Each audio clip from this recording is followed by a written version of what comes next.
ওয়ায়াকুনা আর-রাসূলু আলাইকুম শাহীদা।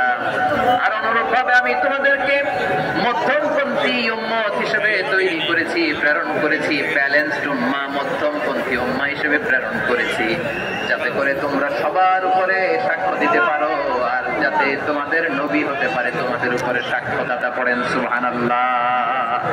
আমরা হচ্ছি ব্যালেন্সড উম্মাহ, আমরা সবার ব্যাপারে সাক্ষ্য দিব, আর আমাদের উপর সাক্ষ্য দিবে স্বয়ং বিশ্ব নবী। সুবহানাল্লাহ পড়েন। তাহলে আমাদের নবী নবীদের উপরও সাক্ষী, আমাদের উপরও সাক্ষী। সেই বুখারীতে এসেছে আল্লাহ তাআলা কিয়ামতের দিন সাইয়েদনা নূহ আলাইহিস সালামকে বলবেন, নূহ তুমি কি দাওয়াত পৌঁছিয়েছো তোমার উম্মতের কাছে? নূহ আলাইহিস সালাম বলবেন, হ্যাঁ আমি পৌঁছিয়েছি। এবার নূহের উম্মতকে আল্লাহ জিজ্ঞেস করবেন, এই নূহের উম্মতেরা তোমাদের নবী নূহ কি দাওয়াত পৌঁছিয়েছে? নূহের উম্মত বলবে, না আল্লাহ, আমাদের কাছে কোনো সতর্ককারী আসে নাই, কোনো নবী টবি আসে নাই, কোনো দাওয়াতও আমরা পাই নাই, আপনারাও চিনি নাই, জান্নাতও চিনি নাই, জাহান্নামও চিনি নাই। নূহ আলাইহিস সালাম বিপদে পড়ে যাবেন। তখন আল্লাহ বলবেন, নূহ তুমি বললা পৌঁছিয়েছো, তোমার উম্মত বলে কিছু পায় নাই। নূহ তোমার কি কোনো সাক্ষী আছে? তোমার কথা আর তোমার উম্মতের কথা তো মিলে না। তুমি বললা তুমি আমার নির্দেশনা দাওয়াত পৌঁছে দিয়েছো, কিন্তু তোমার উম্মত বলে পায় নাই। নূহ তোমার পক্ষে কোনো সাক্ষী আছে? নূহ আলাইহিস সালাম বলবেন, আছে। কে? উম্মতে মুহাম্মাদী। তখন আমরা বলবো, আল্লাহ নবী নূহ আলাইহিস সালাম তিনি আপনি যা যা বলেছেন ঠিক তা তার উম্মতের কাছে পৌঁছে দিয়েছেন। এবার নূহের উম্মতের সাথে আমাদের ঝগড়া লাগবে। তারা বলবে, তোমরা আসছো আমাদের হাজার হাজার বছর পরে, তোমরা কি করে জানলা? তোমাদের সাক্ষী কর্তব্য হবে না? আমরা তখন বলবো, আমাদের কোরআনে তোমাদের নবীর নামে আল্লাহ তাআলা একটা সূরা নাজিল করেছেন, সূরাতে নূহ।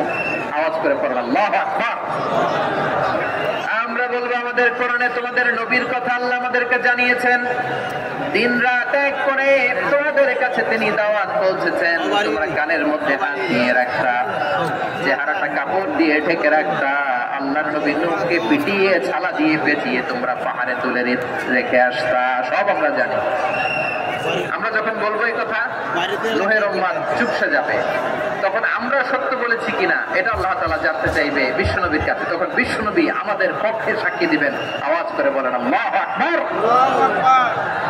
এজন্য আল্লাহ বলেন, নবী আপনি হচ্ছেন সাক্ষ্যদাতা, সব নবীদের উপর আপনি হবেন সাক্ষী, আবার আপনার উম্মতের সাক্ষীর উপর আপনি হবেন সাক্ষী।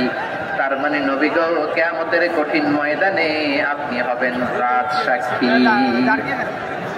বিশ্বনবী কি সাক্ষী? আওয়াজ করে বলেন, রাজ সাক্ষী, সব সাক্ষীর বড় সাক্ষী। এজন্য বিশ্বনবীকে আল্লাহ তাআলা প্রথম যে বৈশিষ্ট্যটা দিয়েছেন সেটা হচ্ছে শাহিদ।